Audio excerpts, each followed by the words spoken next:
Hoy tenemos el lujo de tener con nosotros en el podcast a Celia, más conocida como Robot Juggler, una de las pocas, si no la única persona que conozco que trabaja como automator y lo hace en un estudio muy interesante que es Minimum Studio. Hablaremos un poquito de su trayectoria, de su trabajo actual y por supuesto de No Code. Bienvenida, Celia. Hola, bienvenido. Gracias. Bienvenido tú también. Bienvenidos todos. Muchas gracias Bienvenidos por todos. venirte. Para mí es muy interesante porque creo que es un perfil que no se conoce lo que estás haciendo y que creo que es súper relevante. Pero antes de ir hacia eso, vamos a hablar antes de ti porque hay mucho que rascar ahí dentro, ¿no? Vamos a empezar por la parte más interesante o que a mí me fascina, que es la de los estudios. ¿Qué estudias? Y sobre todo, ¿por qué?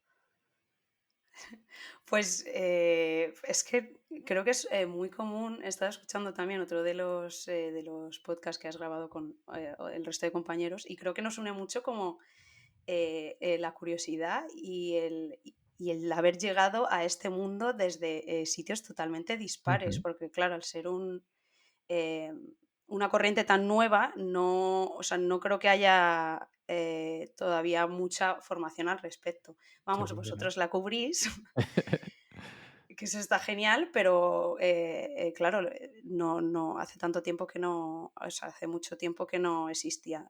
Ujú, Entonces, en los estudios, en realidad fue como una cadena de cosas y sucesiones y estudié comunicación audiovisual. Me voy a ujú. retomar a eso, aunque Por favor, profundicemos. pues sí, estudié comunicación audiovisual, pero vamos, siempre me ha gustado mucho aprender y formarme en general. Y a la vez que Ujú, estudiaba comunicación audiovisual, pues también estudiaba edición de vídeo, ujú. postproducción, todo lo que podía, y cosas que no tenían nada que ver. Em, y entonces, luego cuando acabé la carrera, sí que es verdad que era complicado encontrar trabajo, porque cuando acabas el grado, estudié yo Ujú, la primera promoción, como que no te especialices realmente en nada, entonces sales bastante perdido de, bueno, ya he estudiado esto, pero no sé realmente a claro, qué me quiero dedicar. Algo que claro. creo que también acompaña en el resto de tu vida, pero ahí, a esa edad, más. Me siento muy identificado. ¿Por qué estudias comunicación audiovisual? Creo que es una pregunta interesante, ¿no? Porque si me has dicho que siempre te ha gustado hacer como muchas cosas y estudiar de muchas cosas, creo que comunicación audiovisual es una carrera muy interesante para eso porque te expone a un montón de opciones creativas, ¿no? Y estás rodeado de gente que tiene intereses por lo menos diferentes a lo que podría ser una ingeniería o una carrera más tradicional, ¿no? Entonces, ¿qué te llama la atención de comunicación audiovisual que digas tú voy para ahí? A ver, he de decir que también me parece interesante la parte de que, bueno, que esto se comenta mucho, pero que cuando tienes 17 años es muy difícil elegir y luego que Ujú. tampoco conoces todas las opciones que hay. Entonces, por ejemplo, la ingeniería que dices tú, para mí ingeniería las referencias que tenía era que había que estudiar mucho, que era aburrida, que nunca acababas. Ujú, em, y bueno, o sea, directamente esa carrera la descarté porque estudié el bachillerato de artes, entonces no podía acceder, pero con el tiempo me he dado cuenta que realmente es crear también, ¿sabes? Que hay ujú, carreras que vemos, o sea, que tenemos la concepción de que son técnicas y realmente también pueden ser creativas. Pero comunicación audiovisual, o sea, estuve planteándome entre publicidad, comunicación audiovisual y realización. Y ujú. básicamente, o sea, lo que me llamaba, yo quería una carrera en la que pudiera crear cosas. Entonces, eh, pues, ¿cómo se llamaba? Bellas Artes tampoco me llegaba a entusiasmar porque no quería enfocarlo solo en el ámbito artístico y comunicación audiovisual, pues creo que me daba esa posibilidad. Entonces, por eso la elegí. Claro. Pregunta quizá un poco random, pero creo que puede estar relacionada. ¿Jugabas con Lego de pequeña o Playmobil? A ver, siempre me ha gustado Lego. Había unos imanes que se conectaban Sí, como con sí, con bolas, bolitas. como plástico con bolitas. Eso Sí, siempre me ha gustado. Los sí, sí. puzzles estos de estos que había como un dibujo y luego Ujú, tenías como que cambiar las piezas y demás. ujú. Y ese tipo de cosas, sí, sí, me han gustado. Y esto también, como unos.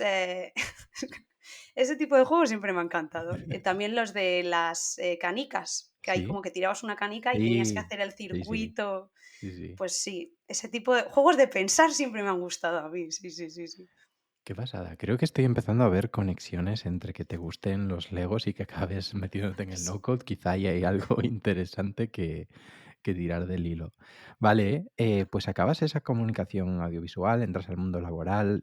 Creo que, como bien dijiste, comunicación audiovisual tampoco es que tengas las salidas más directas y que te estén llamando a las puertas directamente. Entonces, ¿cómo empiezas en el mercado laboral? Vale, pues es que empecé, haciendo muchas prácticas gratuitas, ¿vale?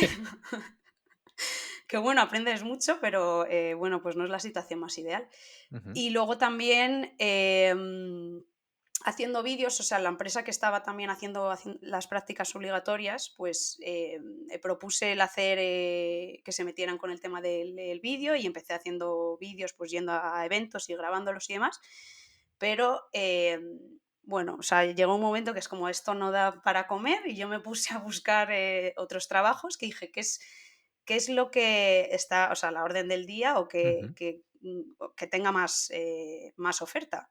Y yo me metí en un portal de empleo de diseñadores y solo veía frontend, backend. Y era como, bueno, pues no sé qué es eso, pero vamos a enterarnos, porque los rangos salariales estaban bastante bien ujú, y había, o sea, había mucha oferta. Entonces me empecé a interesar, vamos, ya descubrí que era pues todo el aspecto del mundo web. Y como justo acababa de hacer un curso también en postproducción, dije, ah, pues a lo mejor puede estar relacionado, o sea, lo que sé de diseño y de postproducción, juntarlo con el mundo web. Y entonces me puse a estudiar, pues digo que es como una cadena, o sea, me ujú, puse a estudiar entonces web, porque pues eso, me interesaba mucho la idea de que también pudieras abrir como tu negocio sin necesitar nada. O sea, juntaba como varios aspectos, el de puedo utilizar el conocimiento que tengo previo y luego también la posibilidad de crear sin necesidad de una inversión extrema. Entonces, eso me gustó también. Y dije, ah, pues vamos a aprender eso. ujú. Y Y ahí por si, eso. y si no me equivoco, lo has hecho de manera freelance mientras ibas trabajando en otros sitios, ¿no? ¿Por qué? A ver, o sea, web estudié, hice un certificado digital, creo que se llama. Ujú, En entorno de web cliente se llamaba así, algo así. Y, y luego empecé como freelance, o sea, eso vino después, pero o sea, trabajé como en consultoras, en una agencia de publicidad, en varias cosas. Pero siempre he hecho, que eso me gusta mucho, siempre he hecho varias labores a la vez. O sea, ujú, a mí lo que programación también me gustaba, pero lo que me preocupaba era tener que picar código todo el rato. O sea, para mí claro. eso es como, no, no puedo hacer solo esa cosa, Ujú, tengo que aportar de otras maneras. Entonces, en este tipo de trabajos lo bueno es que podía pues seguir haciendo, además de programar, pues podía seguir o editando vídeos o diseñando y demás. ujú, Los perfiles generalistas, es lo que tiene. 100%. A ver, profundizaremos en eso, no te preocupes, pero, ostras, ¿cómo evitabas aburrirte? En los trabajos, Mm, ya, es que pues, buscando un trabajo que tuviera varios clientes y tareas bastante dispares. O sea, de hecho, en la primera consultora, el primer trabajo que encontré de programadora, em, solo se trabajaba, para un cliente, además era de farmacéuticas, o sea que tampoco era un tema que fuera muy apasionante, y siempre era el mismo cliente. Entonces, claro, ahí, o sea, supongo que es la vida, vas evolucionando y vas aprendiendo, pero ahí me di ujú, cuenta de, vale, no puedo trabajar solo para un mismo proyecto porque, o sea, no cubre ese ansia que tengo ujú, de solucionar problemas y un poco también de enfrentarte a retos, ¿no? Es como si siempre es el mismo proyecto, como que no. ujú, Y luego también que en las empresas grandes y en las consultoras realmente tú trabajas, pero hay muchas veces que no ves el resultado, o sea, ya. simplemente estás haciendo la tarea. Entonces, o sea, sí, no me fui dando cuenta que no era lo mío trabajar solo Para un en cliente. un proyecto. Sí, sí, sí. Claro, ¿y qué fue lo más difícil de esa etapa de transición, no? Tú vienes del mundo visual, del contenido audiovisual, que es como muy creativo, muy de tengo una idea, la voy a ejecutar, a de repente te metes en el mundo de la programación, ¿no? ¿Qué es lo que más te ha costado de al cambiar el chip, si es que te ha costado o ha sido un proceso natural? O sea, es que para mí siempre es crear.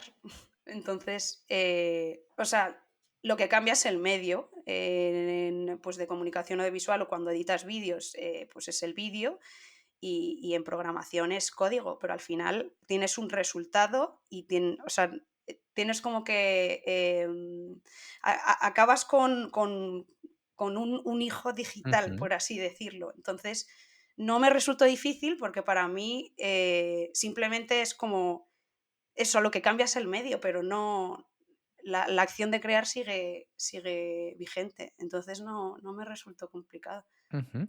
¿Y cómo fue ese proceso de aprendizaje, no? Porque a mí el mundo de la programación, viniendo también de un background que me puedo identificar muy bien, pero yo creo que hay un punto diferenciador en nuestras vidas, que tú te metiste hacia el mundo de la programación, lo dominaste y lo quisiste, y yo no fui capaz de superar esa curva de aprendizaje. Entonces, ¿cómo fue ese proceso de aprendizaje? Pues duro. Yo te digo que salía de clases llorando, ¿eh? O sea, te confesaré, sobre todo con PHP, con la parte más o sea, de programación pura y dura. Pues con mucha paciencia, no lo sé, es que antes no existían las herramientas no code, ¿sabes? Entonces era, de alguna manera también programar em, es como resolver lo que decías antes de los legos y los Ujú, crucigramas, yo lo asocio mucho, o sea, que es como resolver un sudoku. Entonces también tiene su parte entretenida, pero creo que es un proceso, o sea, por ejemplo, con las herramientas no code, creo que la curva de aprendizaje es mucho más rápida porque ves resultados antes. Es como, ujú, es que yo aquí me meto a hacer unas tablas y de repente tengo una aplicación, o sea, qué maravilla es claro, esta. Pero con programación creo que tardas más como en ir haciendo los clics. O sea, yo me ujú, acuerdo también cuando aprendí JavaScript, era como, o sea, pasé de HTML a JavaScript y yo decía, pues no entiendo para qué vale esto, si yo con HTML ya era feliz, no me claro. hacía falta más. Y claro, eso, o sea, por lo menos para mí fue como un proceso y como que la mente se te va amoldando y hay cosas que ves de primeras y como que te aturulla y no sabes por dónde cogerlas y con el tiempo miras atrás y dices, joder, qué tontería era eso, Ujú. pero no sé, o sea, creo que es un proceso más, o sea, la Ujú. curva de aprendizaje es mayor, sí, sí, Sí, definitivamente. 100%. Yo creo, yo vi 2 cosas, ¿no? De lo primero que necesitas ese moldeado plástico de tu cerebro para adquirir conceptos que son muy complejos o sea, no he encontrado a nadie que me diga que son conceptos sencillos porque no lo son. Cuestan mucho tiempo, muchas horas de pelearse para entender cómo funciona una base de datos relacional. O sea, Mm, y lo vas a tener que pasar, lo hagas en no code o lo hagas en código puro. Pero creo que lo que te proporciona el no code es que a la hora de conseguir resultados, como bien dices, es ultra rápido y sobre todo ves las acciones que estás haciendo en tiempo real y puedes, mm, por ejemplo, modificar el padding de una caja o la posición y decir, ah, vale, ¿qué pasa esto? No tienes que ir al CSS, cambiar position relative a position absolute, que luego eliminas estas 3 líneas de sí. código, luego compilas y luego lo ves y dices tú, ostras, el ciclo de feedback es mucho, mucho más rápido. Entonces, voy a lanzar una pregunta. Es algo que llevo explorando con mis colegas que están en el mundo de los bootcamps. Eh, ¿Crees que podremos empezar a aprender a programar por el no-code? Empezar primero con no code y luego acabar programando. Sí. Hombre, ¿por qué no? O sea, creo que para programar, creo que es necesario no saltarse las bases, que hay veces que la gente se mete como directamente con un lenguaje. Y es como, bueno, a lo mejor creo que hay otras cosas que aprender, pues lo que comentabas tú, cómo funciona una base de datos, cómo se conectan, pues eso, por qué el lenguaje de datos es así, por qué me sale esto en la pantalla. O sea, hay como cosas em, básicas que estaría bien aprender antes de meterte a programar y no code creo que sí que puede ser una ayuda a por lo menos lo que estábamos comentando antes, empezar a moldar tu cerebro a decir, vale, que esto es así, o sea, que aquí me aparece algo en esta pantalla porque viene de este proceso Ujú. o de esa manera. O sea, por ejemplo, en Airtable tienes como un... Me encanta, ya van saliendo herramientas.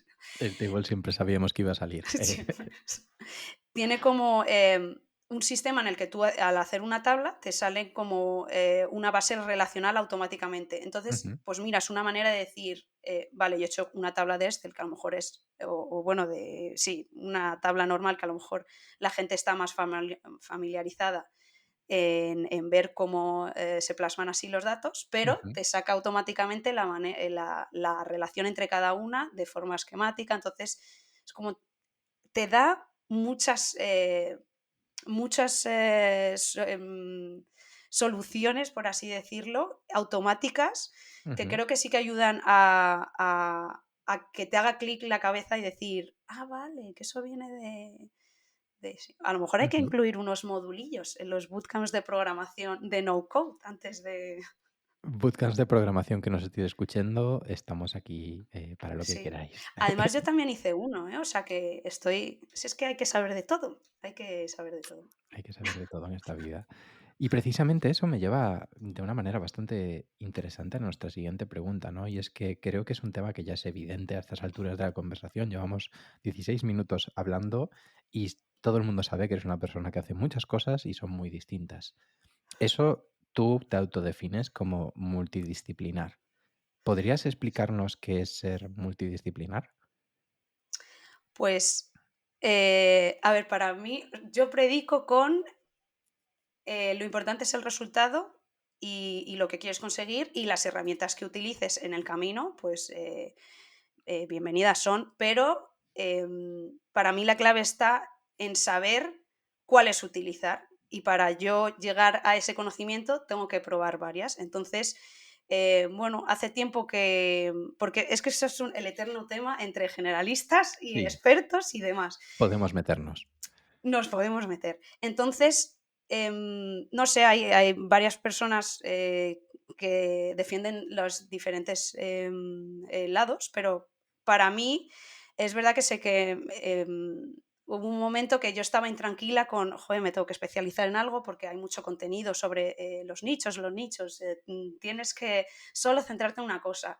Y creo que depende también del tipo de persona y del trabajo que vayas a desempeñar. Y para mí es como natural el evolucionar y continuar aprendiendo. Entonces yo me di cuenta que en vez de ver algo o negativo o poco positivo el no especializarse, dije, vale, es que a lo mejor lo que es la experiencia y donde yo destaco, donde podemos destacar la gente multidisciplinar, es en la intersección de conectar herramientas. Entonces es como, igual no eres el mejor pues programando, no eres el mejor utilizando una herramienta, antes hemos nombrado Airtable, pues Airtable. Ujú, Pero creo que lo que te hace experto es la conexión que encuentras entre ellas y el saber decir, vale, ¿cuál puedo utilizar y para este proyecto cuál va a ser la más adecuada? Entonces, bueno, no sé, o sea, además también a nivel de las empresas depende de la empresa, o sea, está claro que si necesitas algo, un puesto súper concreto, pues adelante los expertos, pero por lo general las empresas también evolucionan y creo que necesitan a gente que evolucione con ellos y que vaya aprendiendo también a la par. Entonces, no sé, a mí es un... Yo estoy en ese equipo, a mí ya nadie me saca. claro. Hay veces que dudaba y decía, no, a lo mejor me tengo que especializar solo en una cosa, pero creo que va con la persona y no sé la palabra en español, pero creo que hay que hacer como embrace de, Ujú, o abrazar. sea, sí, aceptar y abrazar a lo mejor esa idea. Y Qué eso. interesante. Me imagino que ahora lo cuentas con una sonrisa y una tranquilidad tremenda, pero eso a nivel emocional seguro que te ha llevado por varios caminos interesantes. Entonces, ¿qué te ha ayudado a reafirmarte en ti misma de que lo que estás haciendo está bien y que no pasa nada por no ser un especialista en algo? Hombre, creo que cada vez salen más ofertas de trabajo donde las empresas, o sea, se dan cuenta eh, de que necesitan un perfil así. Entonces, a lo mejor antes era como raro y hay en posiciones que yo aplicaba, por ejemplo, y es como, bueno, sé que es de vídeo, pero yo luego voy a contar, o sea, mi currículum va a llevar toda la imprenta de las cosas que he hecho y yo voy Ujú, a contar mi historia. Y creo que ahora es al revés, o sea, que piden conocimiento de más, pues, un conocimiento transversal, por así decirlo, o sea, ujú, que no implique solo una herramienta o una función. Entonces, bueno, sí, o sea, me ha costado tiempo, me ha costado tiempo llegar hasta aquí, pero, no sé, poco a Ujú, poco. Y luego también siempre he tenido buen feedback o sea, tanto de las empresas como de los clientes, que al final lo que quieren es que resuelves problemas. Entonces, si tú conoces 50 herramientas y quieres utilizar una de ellas, pues adelante, pero creo que al final se basa en eso. Entonces, si el problema lo resuelves con tu herramienta favorita en la que eres experto y solo trabajas con ella, ujú. pues bien, y si lo resuelves con una de otras 200, o sea que, no sé, creo que ha ido cambiando poco a poco y cada vez es más, em, o Sí, sea más que generalizado, ¿no? sí, sí, sí, sí. Claro. Y dirías que todas estas experiencias previas, ¿no? El que hayas tenido un background en vídeo, en realización, en programación, etcétera, ¿te hacen mejor en tu día a día? Mm, Desde luego que sí. O sea, sí porque me hacen tener una perspectiva 360 de diferentes campos y también empatizar también con las personas y los diferentes puestos de trabajo y en los problemas que se enfrentan también en su día a día. Entonces, desde luego que sí, o sea, me parece muy positivo y creo que aporta desde luego valor a lo que me dedico en el día a Ujú. día. Vamos. Y a lo que te dedicas a día de hoy es Automator en Minimum Studio. ¿Me puedes explicar, por favor, qué es lo que haces en tu día a día? Es algo que yo soy muy curiosa y es algo que pregunto a muchas personas, ¿eh? Porque no sabemos, pues hay trabajos que es como, sí, me dedico al marketing, por ejemplo, y es como, Mm, ¿pero qué haces en tu día a día? ya. Vale, pues en mi día a día, ¿qué hago? Pues básicamente conocer nuevas herramientas y explorar con nuevas herramientas para que cuando llegue un cliente con un proyecto, con una idea digital, le podamos dar la solución más rápida y económica posible. Entonces, en el día a día experimentar y cuando hay un proyecto, pues comerme la cabeza para ver cómo se puede hacer ese proyecto. Y siempre pues ahora, antes, por ejemplo, utilizaba más la programación y ya pues fui migrando más hacia el no code porque ahora pues puedes ofrecer soluciones mucho más rápidas y tener un resultado en una semana en vez de 3 meses. Entonces, pues eso, básicamente experimentar. A eso me Ujú. dedico. Qué bueno. Y dentro de esos experimentos, ¿cómo llegas a descubrir herramientas que te ayuden en tu día a día, no? Porque sí que me has dicho que estás como explorando siempre y pues explorando herramientas distintas, pero bueno, nosotros notamos una pequeña diferencia entre utilizo esta herramienta en mi día a día y estoy feliz con mi proceso, se la doy a un cliente y tengo muchísima incertidumbre a la hora de qué puede hacer esta herramienta. Igual tiene limitaciones que no conozco. Entonces, ¿cómo lidias con eso? Claro, es que primero la utilizo yo. O sea, hago un proyecto de cero Ujú, como si pudiera ser un proyecto que entrara de un cliente. Entonces, hay ya con problemas que me encuentro, con limitaciones, etcétera. Entonces, a la hora de que llegue o sea, por ejemplo, hay herramientas que existen que yo no puedo todavía ofrecer esa solución porque yo no me he pegado con ellas, por así decirlo. Entonces, em, eso consiste en hacer tú un proyecto, aunque sea personal, o encontrar los problemas de un proyecto que te pudiera entrar del cliente y ya estar prevenida en ese aspecto, de decir, vale, ya sé lo que me voy a encontrar, ya sé las limitaciones, pues no sé cuánto cuesta mensualmente, qué problemas se va a encontrar el cliente, etcétera. O sea, por ujú, eso requiere de un tiempo de aprendizaje previo. O sea, no es simplemente de, pues esta herramienta sé que hace esto. Es meterte y pegarte con ella una semanilla o ujú. más. Y cuando te encuentras con esas limitaciones y ya te has comprometido con un cliente, ¿qué haces? Es que eso es un clásico. Vale, pues ahí lo que hago es buscar otras soluciones. Me ha pasado muchas veces de decir, es que, claro, o sea, a ver, en la empresa el design lead hace un blueprint Ujú, y te pregunta de, oye, ¿esto crees que se puede hacer con herramientas que tú conozcas y demás?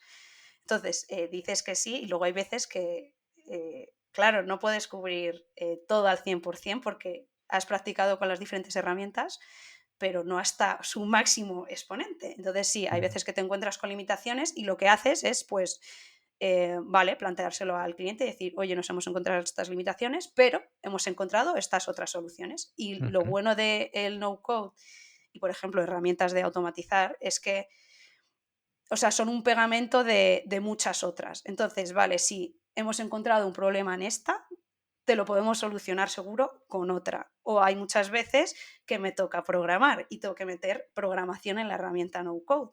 ujú. Entonces, la cuestión es encontrar una solución, sea como sea. Es como siempre hay algo, ¿sabes? O sea que el problema te lo vas a encontrar seguro y te vas a dar contra la pared. Ujú, Pero pues plantearlo y encontrar otra solución y ya está. Eso es lo claro, que... claro. ¿Y cómo descubres este mundo del no code, low code? ¿Cómo te das cuenta de que estás haciendo esto? Ya, es que además es como muy abstracto. O sea, yo creo que ¿Verdad? hay gente que está haciendo no code, pero no lo saben, pero 100%. no sé. Y a ver, yo me metí porque al ser freelance, que eso, pues eso, después de todas las consultoras y las agencias de publicidad y demás, empecé a ser freelance más que nada porque me daba la libertad también de viajar. Hice ahí como me lanzo a todo a la vez.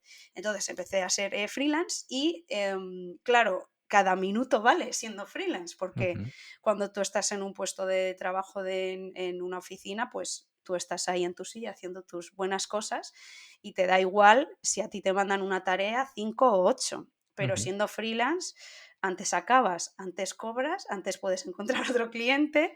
Entonces es como que cada minuto vale oro. ¿Qué pasa? Que yo en mi inquietud por siempre encontrar la mejor herramienta, pues di con el no code en general, porque vi que podía solucionar problemas que a lo mejor antes programando tardaba, no sé, pues 5 horas, a lo ujú, mejor con 5 minutos con no code las podía solucionar. Entonces fue como, esto me interesa mucho.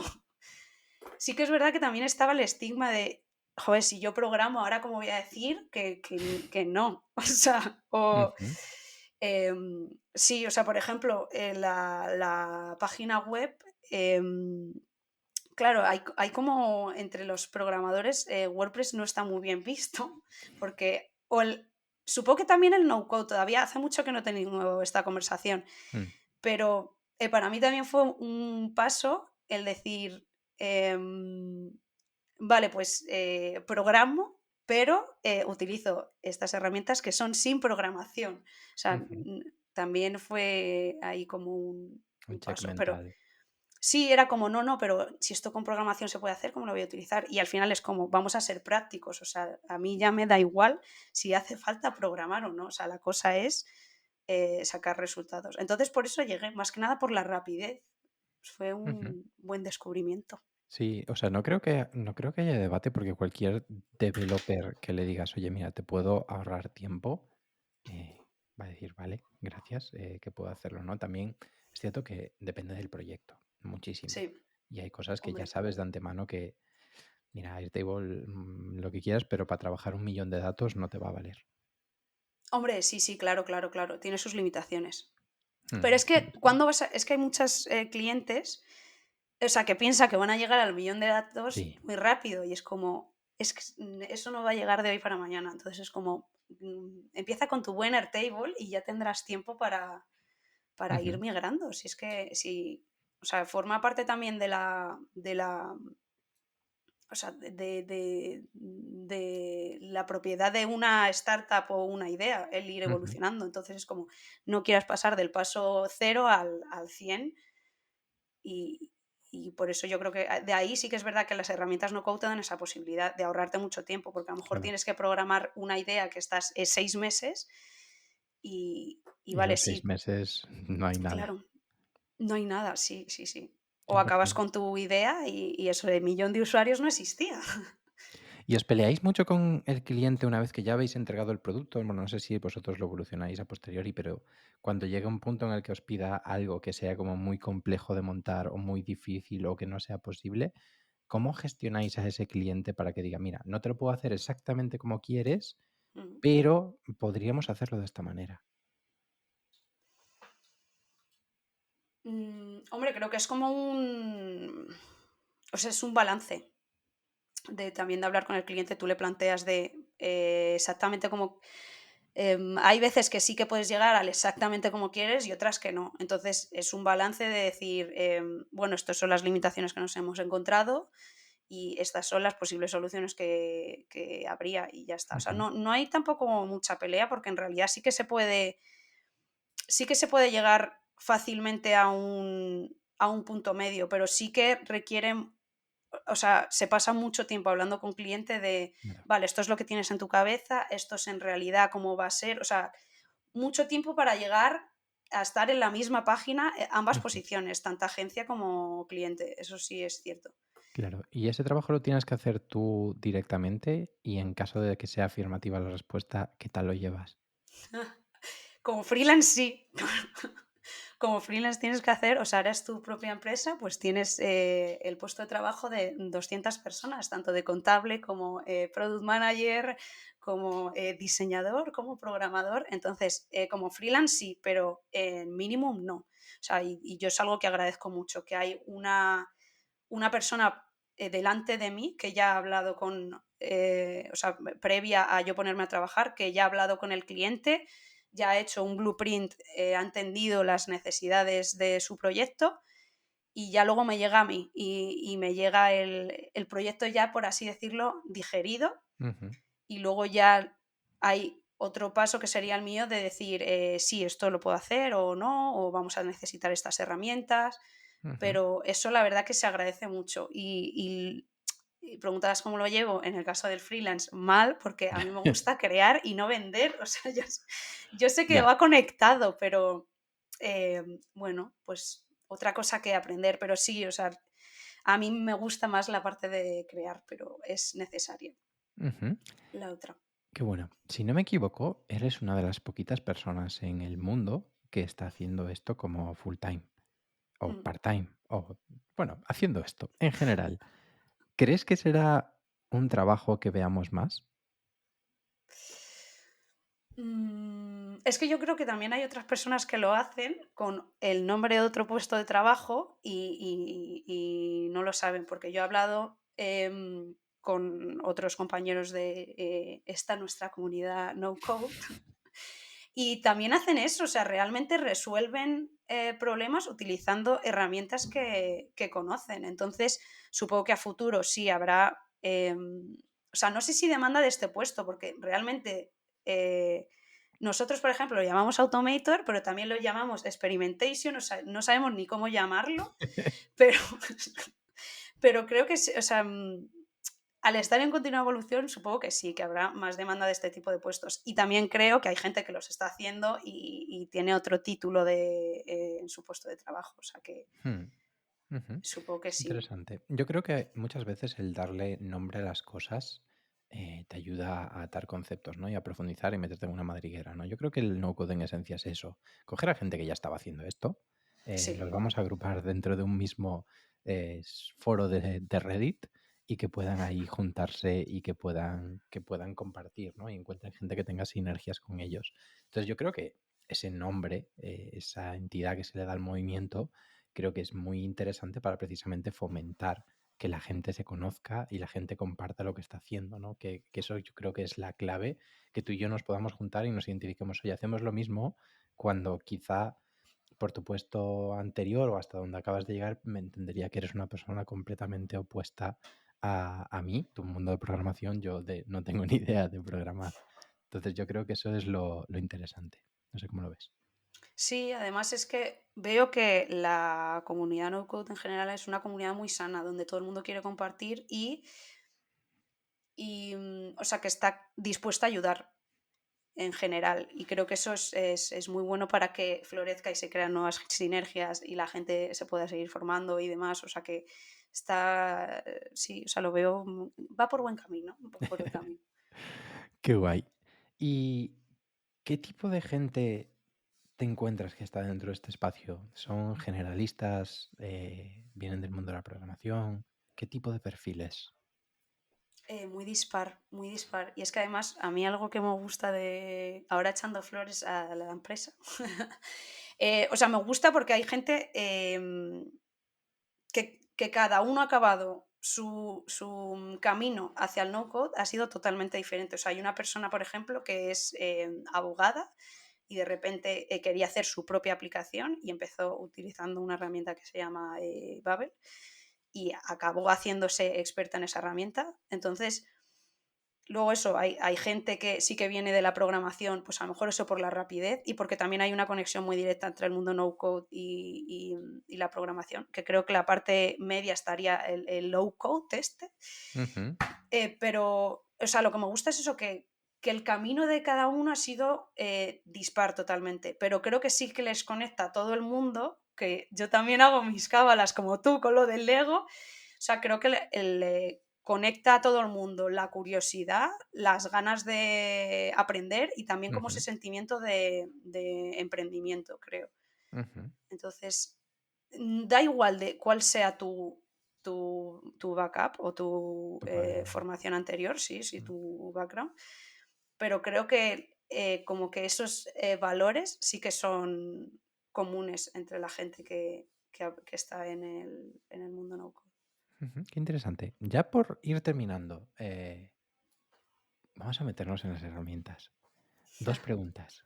¿Cuáles son tus favoritas y cuáles utilizas más en tu día a día? A ver, es que es muy disciplinar, soy yo, o sea, es que yo estoy con la de que utilice en el momento. A ver, favorita creo que diría Mm, por las posibilidades que ofrece, creo que diría Integromat, que ahora se llama Ujú, Make, ¿no? Porque es un pegamento. Entonces te soluciona como muchos aspectos, tanto de, pues eso, si tienes que hacer peticiones a una API, ujú, lo puedes hacer ahí. Si tienes que conectar herramientas que ya un cliente utilizaba con otras nuevas, lo puedes hacer ahí. Entonces, creo que, no sé, sí, ¿por qué no? Ahora mismo esta respuesta puede cambiar mañana totalmente, pero sí. Hoy Integromat, mañana no lo sé. Y la que más utilizo, no sé, no sabría cuál decirte. O sea, utilizo Notion, por ejemplo, para la comunicación interna con la ujú, agencia. Y yo creo que esa es la que más utilizaría ahora ujú. mismo. Qué bueno. Airtable Y, también, es que no sé. y hablemos de software. ¿Qué te parece? Es una herramienta Hablemos de que eso. para quien no conozca software, te permite conectarte de una manera absurdamente sencilla a Airtable y crear herramientas o páginas web, web apps, incluso interactivas de una manera que me parece absurdamente sencilla. Sí, Eh, ¿Tú cómo la ves? absurdamente sencilla. Y a la vez también con sus limitaciones. O sea, Claro. em, no, pues la veo que. O sea, a mí lo que me gusta también del tema del no-code es la democratización, ¿no? Que alguien que a lo mejor sabe hacer tablas, de repente acabas con, pues eso, con una aplicación o con una página web o demás. Entonces, software ayuda mucho a eso y creo que es una de las que más rompe la barrera o que mejor hace introducción al mundo no code. O sea, hay muchas personas que empiezan con software porque es que lo que comentabas, o sea, es muy sencillo, con una simple tabla tienes o una web o un directorio o demás. Entonces, sí, está muy bien el software y luego también hay otras que también hacen, o sea, hacen también la misma labor, entonces creo que la clave también está saber cómo pudiera ser Glide Pages. Ujú, Y la clave está saber las fortalezas y las limitaciones de cada una. Entonces, dependiendo del proyecto que entre, pues sí que es verdad que la primera opción que yo me planteo es software y luego digo, vale, ¿hasta dónde hasta dónde llega? puede ir. Sí, Ujú. Qué interesante. Pues hasta aquí las preguntas que tenía para ti. Me encantaría que le contaras al mundo dónde te pueden encontrar, porque creo que es muy interesante seguir tus pasos. Así que, ¿dónde te pueden encontrar? pues en Twitter estoy más activa ahora, o por lo menos intento ser más activa, un poco compartiendo pues mi camino, lo que voy aprendiendo y demás. Y ahí voy sacando pues mis experimentos, los voy compartiendo para que la gente también pueda aprender y animarse también a hacer los suyos. Ujú. Y ¿Y es cuál es? Robot Juggler, Eso es, Robot Juggler, que por es si mi la marca queréis. con la que soy freelance. Genial. Pues Sí, oye, muchísimas gracias, Celia, por pasarte el tiempo de venirte por aquí y contarnos un poquito tu historia, que estás siendo una persona que a mí me está abriendo mucho la mente de todas esas cábalas que tengo en mi cabeza de qué tipo de gente llegará a convertir esto en una profesión. Así que, oye, es un auténtico placer tener una referente como tú en este podcast y muchas gracias. muchas gracias a ti por haberme dado la oportunidad de hablar de no code y por, sobre todo por expandir este tipo de herramientas, mentalidad y manera de crear en general. Qué bueno, pues muchísimas gracias, Celia. Chao.